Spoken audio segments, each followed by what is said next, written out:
Welcome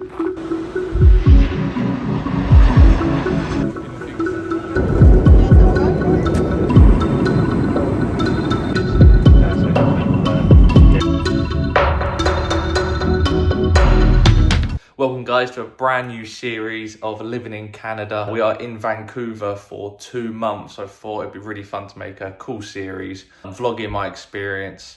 We've got so much to do, so many different things to go and see, so many objectives we want to complete that we'll go through later. But we literally just arrived last night, so I thought I'll do a quick little room tour, then we'll go explore some of North Vancouver. It's going to be one of the only sunny days for probably about a week. I think it's been rainy season now, so I thought we'll go off and do some exploring and see what we come across. Yeah, let's get straight into a room tour before we head out. So as you come through the front door, we go into the kitchen. So this is an Airbnb, so we're kind of in the ground basement. You can see we've got all the appliances. So we're actually quite lucky because a lot of the Airbnbs won't have the oven. They might like have a hob or a microwave, but you don't always get an oven. It looks like we've got a dishwasher there too, which is really handy. You see a lot of storage spaces and I don't know if this is a fridge or I think that's the freezer, but I'm not 100% sure. So I've got the fridge down there. And don't know, I mean, it's quite cold. It could be a freezer. We'll have to figure that one out. I ain't sure. Very handy. Over the other side though, we've got a little dining area with TV. And then into the living room, living space. As you can see, very basic. We've got a sofa, got little tables, put your feet on. Lap trays there, so we can sit on the couch and watch TV while we eat. And yeah, it's very basic, but I think it's quite a nice little space to be in the kitchen and living room all in one. And then if we come down here, we go into the bathroom. As you can see, I'm just running a bath as we speak. I thought I'd just pause that for a second. Again, very nice to have a bath. I know a lot of the Airbnbs will only be showers. So you've got the shower up there as well. It's a very modern layout. It's very nice. It's very clean. You can see me in the window, or the mirror, sorry. We come out of here and we go straight into the bedroom. So they literally only just woken up a few hours ago. So as you can see, very messy, yet to unpack. Literally just opened that up just to get a couple of chargers out. And yeah, and you can see we've got a little working area over there. Even though, to be honest, I'll probably use the settee. So yeah, oh, very handy. Washing machine, and that might be a dryer. Again, I ain't worked that out yet. That'd be quite handy though, because I don't think we've got anywhere to dry clothes. But yeah. Never had to do that on holiday before, but I think we're going to have to this time. And then I'll quickly just show you. We do also have a little garden space. Just open that up. I can see the blue sky already, actually. And yeah, we've got a little garden through there as well. You can just see there's also a little patio and chairs we can have out there, so we can sit out, which is quite nice. And again, that's very rare to have in an Airbnb. Let me just show you a couple of snacks I bought as well. So the first snacks we bought are these cheesies. They are basically like a crunchy What's-It in the shape of like a Knick Knacks, if you've had those in England. They're very nice. I got them from these like organic shop. Looked like they had a lot of Canadian only food in there. Eating these at like breakfast time, it does feel strange. You can see they are so orange. They're like as crunchy as a nut. They are really weird, but they are quite addictive. I googled them as well, just wanted to find out what they were, and everyone was saying they're really addictive. And yeah, they're really good. The other thing we got were these maple syrup biscuits. I suppose they're kind of like an Oreo. As you can sort of see, there's cream in the middle of the biscuit either side. And this is made from Canada's maple syrup, which is what they're famous for here. They taste they're quite rich in taste, actually. They taste, they don't taste, I think they're probably unhealthy, but they don't taste unhealthy, if that makes sense. They taste quite premium and they're really good. So that's in a couple of things we bought. I think tomorrow we're going to head down to Walmart and do a full shop, get some of the essentials. But yeah, let's get ready and let's head out. So we're finally all dressed and we're all bathed. Bit of a weird one because it's quite cold out. It's going to be about 14, 15 later midday. I didn't really want to take a backpack, so I thought let's put the heavy jacket on, jogging bottoms and a light t-shirt. Then we can always take the jacket off if we get too hot. But yeah, let's head straight over to Tim Hortons, get a coffee, and then we'll be on our way. So literally about 10 seconds out of the house. You can see straight through a little gap. That's Vancouver City through there. See how close we are, and also actually how high we are up compared to the city. And as you can see right in front of us, it's one of the mountains. Don't know if it's a resort up there or not. Not too sure. So you've got like sky lifts and stuff that take you up there. Apparently we're here, but it's kind of a gas station. You can sort of see behind me. I don't know if it's one of those little Costa things we get in the UK where it's sort of sitting in a gas station, you can just make your own, or they have actually got one in there. And they've got the sign on there. Got our London fog coffee. Let's give it a sip. Yeah, that's weird. It's a mixture of vanilla and tea. Quite nice actually. Interesting taste. And to be fair, I don't know if you can see, it has got an Earl Grey little tea thing on the side.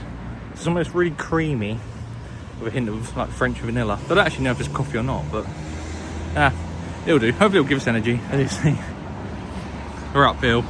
We might be uphill for quite a lot of this walk, so yeah, we're about an hour and 10 minutes away. So I'm going to turn on the GPS and navigate our way there.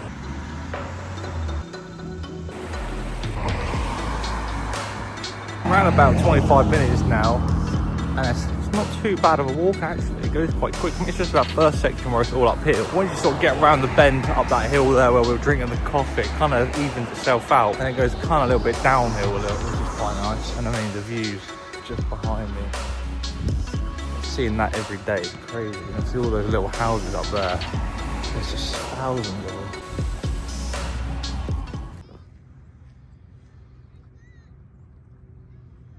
Wow, this place is incredible. I don't think I've ever been anywhere like this in my life.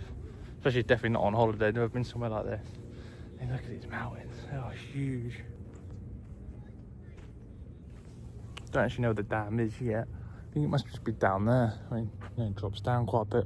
So yeah, as you can see, the dam was built in 1954, so it's actually not that old. Named after Dr. Ernest Cleveland. It was obviously built a cost of 10.7 million, an equivalent in 2013 to 75 million. So basically it creates a dependable source of clean drinking water.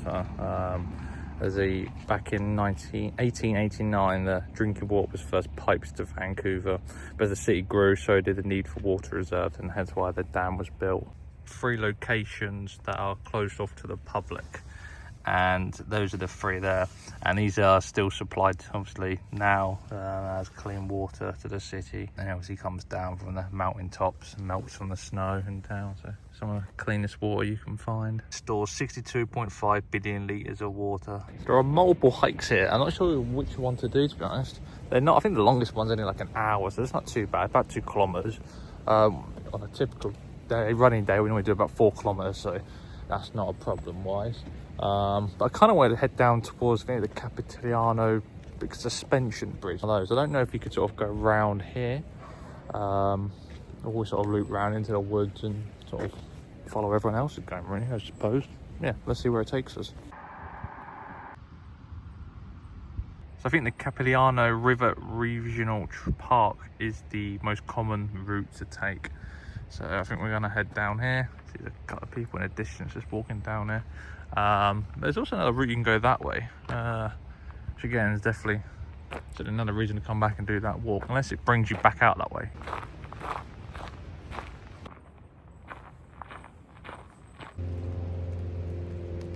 See, there's kind of like different little trails that are kind of, I don't know, it's like a motorway of the main trail, and there's all these little trails that sort of go off go in different angles. Yeah, I mean, there's tons of walks to it. They've missed that centre bit there.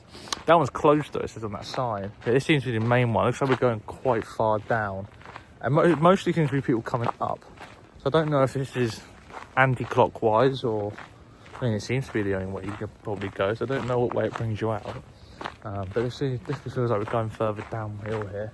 It's quite steep. I mean, look at that. It's like you're in a jungle. Surprisingly, you got service down there as well. I've got 5G still. I mean, oh, here's another one. Giant Fir Trail. I mean, that does look quite cool. It's like it's bringing you definitely closer down to the river bit down there, but we'll just carry on this main one for now. Actually found some people fishing. First activity I've seen down there. So there seems to be some fishing going on. So I'm thinking, if we're following this map up down there, we must be about here. I think there must be a bridge here. There's like a little sitting area, campsite type place. I mean, it's not every day you follow a map. It's actually pretty fun. Obviously I can just use iMaps, but Apple Maps, but it's not as fun. Oh yeah, there's the bridge there.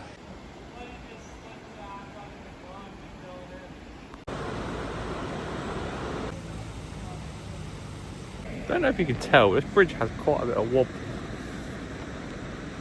Hard to tell, but if you bounce a little bit, definitely move. I mean, it is on wiring, but it does feel quite bouncy up here. Yeah, it seems to be like a little picnic area here, which is quite cool. Don't look like it's camping as such. It looks like they've got some buildings or something over here. Let's check this out.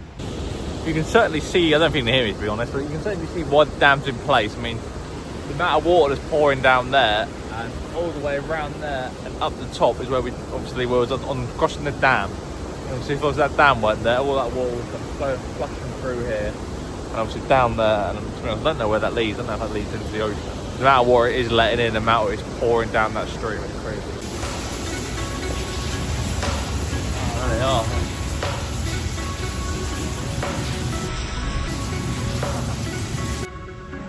I was kind of a bit confused where we were for a second, but well, it turns out we've kind of done our loop now. Obviously, I don't know if I even filmed this area. I might have done. I can't remember, but there's a red drain canister there. I recognised coming down here. I remember we went off that way, went down there. We weren't sure which way to go. We've done that big loop, so I reckon before we follow it down this straight road here, there you know where that goes. But I think it's the pipeline path, this one. So if we follow that down, it will take us back onto either Second Canyon or Giant's Fair. Either way, we can sort of loop back into up that way there and back up the way we came in. It's good walk. Really enjoying it. I think we're headed down to our last viewpoint now. I definitely feel like here is a perfect spot to see the dam and the canyon. It gives you definitely, I think going around here, this gives you a bit of understanding. So I wasn't actually quite sure what the dam does. I know it holds water, but the significance of it. But you know, seeing how much water is coming down and how much water could come down without that dam there, you know, that would flood down here. And obviously, I don't know how far that goes, but that's going to go some way and start flooding the area anyway. Definitely just gives it more control. The water coming down. You know, I don't know if you can see the water in the distance. It does still pour down. It's just trickling down. I just learned that the museum / hatchery we were in is because basically it's a breeding place for the salmon, as when the dam was built, 95% of obviously the young salmons basically got trapped up there and couldn't come down, and obviously this is where they would flow down here. So that was part of their life, and obviously being with the dam being built stopped that. So that is why they come up with the hatchery, so they could obviously be hatched down here and then obviously released down into the river that way. In other words, they'd migrate down river, but the dam stopped them from doing so. So it makes sense why that hatchery is there. They didn't actually say that in the hatchery, or I couldn't find it said that, so it's good to learn that.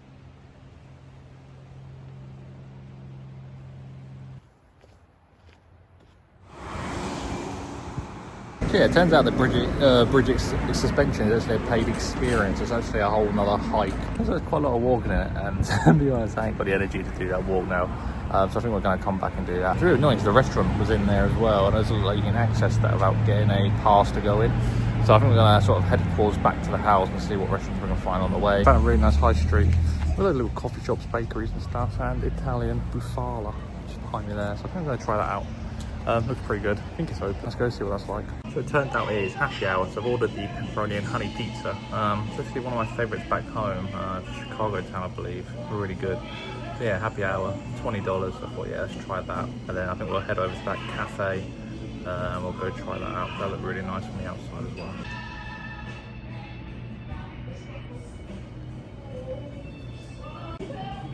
That's like chili oil, and this one is parmesan. I thought that would taste right.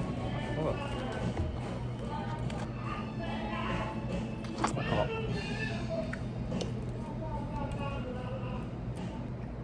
Just what we needed. So on our way back, guys, we stopped at Delaney's Coffee. Got a maple latte. It was £3.40 in English money. Pretty good. Gonna chill here for a bit and then head back to the apartment. We're back now, guys. We ended up doing about 24,000 steps. So yeah, we have walked a hell of a lot today. But yeah, that is only just day one. That is our first vlog in Vancouver done. Yeah, it's been a really fun day. I've really enjoyed hiking around the dam. You know, that kind of scenery. We're often not used to that back home, so it's been really cool to see. I'm sure we've got plenty more hikes within the next week or so to go and vlog. But yes, guys, I hope you enjoyed it. Drop a like if you did, and I'll see you on day 2.